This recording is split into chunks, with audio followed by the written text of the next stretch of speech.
ప్రపంచ రాజకీయాల్లో శత్రుత్వం కంటే వ్యూహాత్మక సహకారమే ఎక్కువ ఫలితాలను ఇస్తుందనే వాస్తవం మరోసారి స్పష్టమవుతుంది. ఆసియాలోని రెండు అతిపెద్ద శక్తులైన భారత్, చైనా మధ్య సంబంధాలు కొత్త మలుపు తిరుగుతున్నాయా?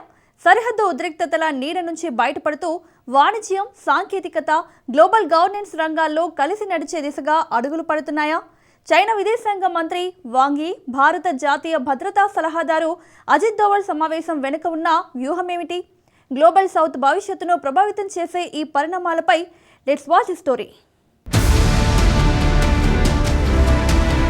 గ్లోబల్ సౌత్ ప్రయోజనాలను ప్రభావితం చేయగల సామర్థ్యం ఉన్న చైనా, భారత్ వంటి అతిపెద్ద ఆర్థిక వ్యవస్థలు తమ ద్వైపాక్షిక సంబంధాలను కేవలం సరిహద్దు వివాదాల కోణంలోనే కాకుండా సుదీర్ఘ వ్యూహాత్మక మరియు అంతర్జాతీయ దృక్పథంతో వీక్షించాల్సిన అవసరం ఆసన్నమైంది. చైనా విదేశాంగ మంత్రి వాంగ్ యీ, భారత జాతీయ భద్రతా సలహాదారు అజిత్ దోవల్ మధ్య జరిగిన ఈ తాజా సమావేశం కేవలం ఒక దౌత్యపరమైన లాంఛనం కాదు.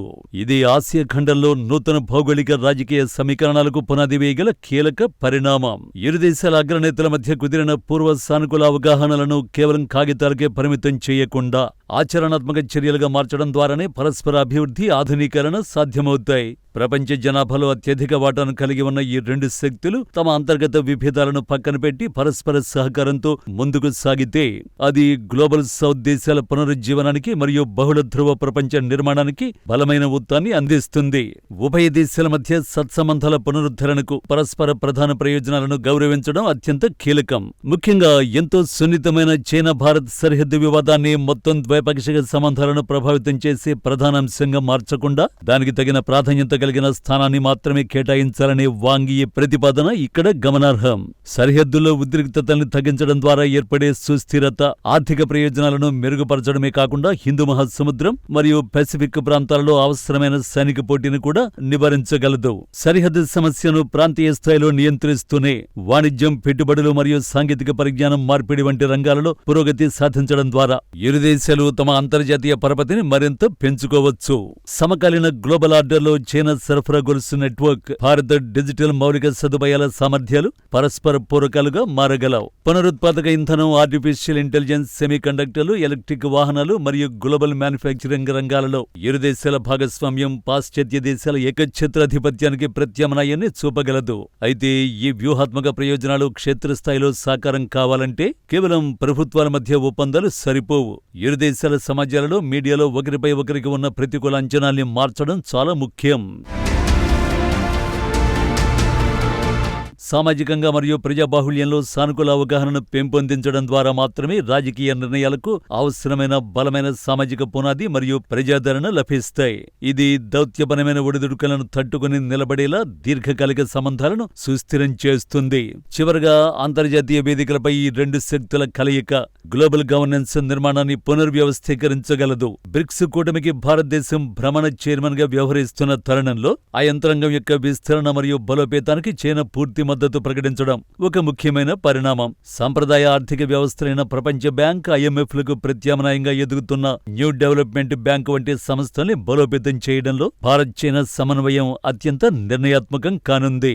డాలర్ రహిత వాణిజ్య చెల్లింపులు, అంతర్జాతీయ వాణిజ్య మార్గాల భద్రత మరియు వాతావరణ మార్పులపై ఉమ్మడి పోరాటం వంటి గ్లోబల్ ఎజెండాలను నడపడంలో చైనా భారత్ వ్యూహాత్మక భాగస్వామ్యం కేవలం ఆసియా శతాబ్దాన్ని నిర్మించడమే కాకుండా మరింత సమతుల్యమైన అంతర్జాతీయ నూతన ఆర్థిక క్రమానికి బాటలు వేస్తుంది.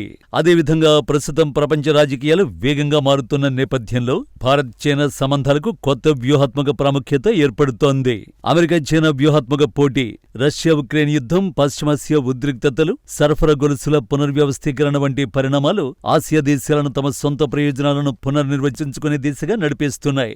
ఈ నేపథ్యంలో భారత్ మరియు చైనా పరస్పర విభేదాలను నియంత్రిస్తూ సహకార రంగాలను విస్తరించగలిగితే ఆసియా భౌగోళిక రాజకీయ సమీకరణల్లో ఓ కొత్త అధ్యాయం ప్రారంభమయ్యే అవకాశం ఉంది. ప్రత్యేకించి వాణిజ్య రంగంలో భారత్, చైనా సంబంధాలు ఇప్పటికే భారీ స్థాయిలో ఉన్నాయి. రాజకీయ విభేదాలు కొనసాగుతున్నప్పటికీ ద్వైపాక్షిక వాణిజ్యం నిరంతరం పెరుగుతుండడం గమనార్హం. భారతదేశానికి అవసరమైన అనేక పారిశ్రామిక ముడి సరుకులు, ఎలక్ట్రానిక్ భాగాలు, యంత్ర పరికరాల సరఫరాలో చైనా కీలక పాత్ర పోషిస్తుండగా భారతదేశం ఔషధాలు, IT సేవలు, వ్యవసాయ ఉత్పత్తులు మరియు ప్రతిభావంతమైన మానవ వనరుల ద్వారా ప్రపంచ మార్కెట్లో తన స్థానాన్ని బలోపేతం చేసుకుంటోంది. ఈ పరస్పరాధారిత సంబంధాన్ని మరింత సమర్థవంతంగా వినియోగించగలిగితే ఆసియా ఆర్థిక వృద్ధికి కొత్త ఊపిరి లభిస్తుంది. భద్రతా పరంగా కూడా ఇరు దేశాల మధ్య సంభాషణలు కొనసాగడం అత్యంత అవసరం. అణ్వాయుధ శక్తులుగా ఉన్న భారత్ మరియు చైనా మధ్య అపార్థాలు లేదా అనుకోని సైనిక ఘర్షణలు ప్రాంతీయ స్థిరత్వానికి ముప్పుగా మారే అవకాశం ఉంది. అందువల్ల సరిహద్దు ప్రాంతాల్లో కమ్యూనికేషన్ వ్యవస్థల్ని బలోపేతం చేయడం, విశ్వాస నిర్మాణ చర్యలను విస్తరించడం, సైనిక కమాండర్ల స్థాయి చర్చలను నిరంతరం కొనసాగించడం భవిష్యత్ శాంతికి కీలకంగా మారుతుంది. అంతేకాకుండా వాతావరణ మార్పులు, ఇంధన భద్రత, ఆహార భద్రత, ప్రజారోగ్యం, సైబర్ భద్రత వంటి సవాళ్లు ఏ ఒక్క దేశం ఒంటరిగా పరిష్కరించలేనివి. ప్రపంచ జనాభాలో దాదాపు 3/4 ప్రజలకు ప్రాతినిధ్యం వహిస్తున్న భారత్ మరియు చైనా ఈ అంశాలలో సమన్వయంతో ముందుకు సాగితే అంతర్జాతీయ విధాన రూపకల్పనపై గణనీయమైన ప్రభావాన్ని చూపగలవు. అందువల్ల ఇరు దేశాల మధ్య కొనసాగుతున్న ఈ దౌత్యపరమైన సంప్రదింపులు కేవలం ద్వైపాక్షిక సంబంధాల కోణంలోనే కాకుండా 21వ శతాబ్దపు ప్రపంచ రాజకీయాలు మరియు ఆర్థిక వ్యవస్థల భవిష్యత్తు ప్రభావితం చేసే పరిణామాలుగా కూడా పరిగణించాల్సిన అవసరం ఉంది. ఈ నేపథ్యంలో అజిత్ దోవల్ ఆలోచన విధానంలో భద్రతకు అత్యున్నత ప్రాధాన్యత ఉంటుంది. 2020 గల్వాన్ ఘటన తర్వాత భారత్ సరిహద్దు భద్రతను బలోపేతం చేస్తూనే చైనాతో సంభాషణ మార్గాలను కూడా తెరిచి ఉంచింది. దోవల్ అభిప్రాయం ప్రకారం రెండు అణ్వాయుధ శక్తుల మధ్య నిరంతర ఉద్రిక్తతలు ఎవరికీ ప్రయోజనం చేకూర్చవు. అయితే శాంతి అనేది పరస్పర గౌరవం మరియు పరస్పర భద్రతా హామీలపై ఆధారపడాలి. అందుకే ఆయన ప్రతి చర్చలో సరిహద్దు ప్రాంతాల్లో శాంతి, యథాతథ స్థితి పరిరక్షణ మరియు విశ్వాస నిర్మాణ చర్యలను ప్రధాన అంశాలుగా ప్రస్తావిస్తుంటారు. నరేంద్ర మోదీ విదేశాంగ సిద్ధాంతం కూడా ఇదే దిశలో కొనసాగుతోంది. మోదీ నాయకత్వంలో భారత్ ప్రపంచ వేదికలపై విశ్వమిత్రగా ఎదగాలని లక్ష్యంగా పెట్టుకుంది. అమెరికాతో వ్యూహాత్మక భాగస్వామ్యాన్ని కొనసాగిస్తూనే రష్యాతో సంప్రదాయ సంబంధాలను కాపాడుతూ చైనాతో కూడా అవసరమైన చోట సహకారం కొనసాగించాలనే బహుముఖ దౌత్య విధానాన్ని అనుసరిస్తోంది. మోదీ దృష్టిలో 21వ శతాబ్దం ఆసియా శతాబ్దంగా మారాలంటే భారత్ చైనా మధ్య నిరంతర ఘర్షణలకు బదులుగా స్థిరత్వం అవసరం. అయితే మోదీ మరియు దోవల్ ఇద్దరి వైఖరిలో ఓ ముఖ్యమైన అంశం స్పష్టంగా కనిపిస్తుంది. అది సహకారం మరియు పోటీ ఒకేసారి కొనసాగొచ్చు అనే భావన. సరిహద్దు భద్రత విషయంలో ఎలాంటి రాజీ లేకుండా ఆర్థికాభివృద్ధి, వాణిజ్యం, వాతావరణ మార్పులు, బహుళ ధ్రువ ప్రపంచ వ్యవస్థ వంటి అంశాలు చైనాతో కలిసి పనిచేయొచ్చని వ్యూహకర్తలు భావిస్తున్నారు.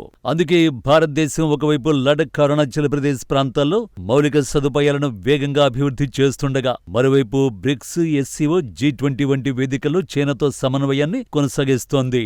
మోదీ మరియు అజిత్ దోవల్ దృష్టిలో చైనా శాశ్వత శత్రువు కాదు, కానీ శాశ్వత సవాలు. అందుకే వారు ఘర్షణలను నియంత్రిస్తూ, పోటీని నిర్వహిస్తూ, అవసరమైన చోట సహకారాన్ని పెంచే ప్రాగ్మాటిక్ నేషనల్ ఇంట్రెస్ట్ విధానాన్ని అనుసరిస్తున్నారు. ఈ సమావేశం కూడా అదే వ్యూహానికి ప్రతిబింబంగా కనిపిస్తోంది. భారత్ తన భద్రతా ప్రయోజనాలను కాపాడుకుంటూనే ఆసియా మరియు గ్లోబల్ సౌత్ భవిష్యత్తును ప్రభావితం చేసే శక్తిగా ఎదగాలంటే చైనాతో సంబంధాలను పూర్తిగా తెంచుకోవడం కంటే జాగ్రత్తగా నిర్వహించడం ఉత్తమ మార్గమనే భావన మోదీ దోవల్ ఆలోచనలో స్పష్టంగా కనిపిస్తోంది. సరిహద్దు వివాదాలు, వ్యూహాత్మక పోటీ, పరస్పర అనుమానాలు ఇప్పటికీ భారత్ చైనా సంబంధాలపై ప్రభావం చూపుతున్న ప్రపంచ పరిస్థితులు ఈ రెండు దేశాలను మరింత బాధ్యతాయుతమైన సహకారం వైపు నడిపిస్తున్నాయి. ప్రపంచ జనాభాలో అతి పెద్ద వాటాను కలిగి ఉన్న ఈ రెండు శక్తులు పోటీకి బదులుగా సహకారాన్ని ఎంచుకుంటే అది కేవలం ఆసియాకే కాదు, మొత్తం గ్లోబల్ సౌత్ కు కొత్త దిశను చూపగలదు. భవిష్యత్తులో భారత్ చైనా సంబంధాలు ఘర్షణల చరిత్రను కొనసాగిస్తాయా, లేక ప్రపంచ ఆర్థిక రాజకీయ వ్యవస్థలను పునర్నిర్మించే భాగస్వామ్యంగా మారుతాయా? దీనికి సమాధానం రాబోయే దౌత్యపరమైన నిర్ణయాల్లోనే దాగి ఉంది.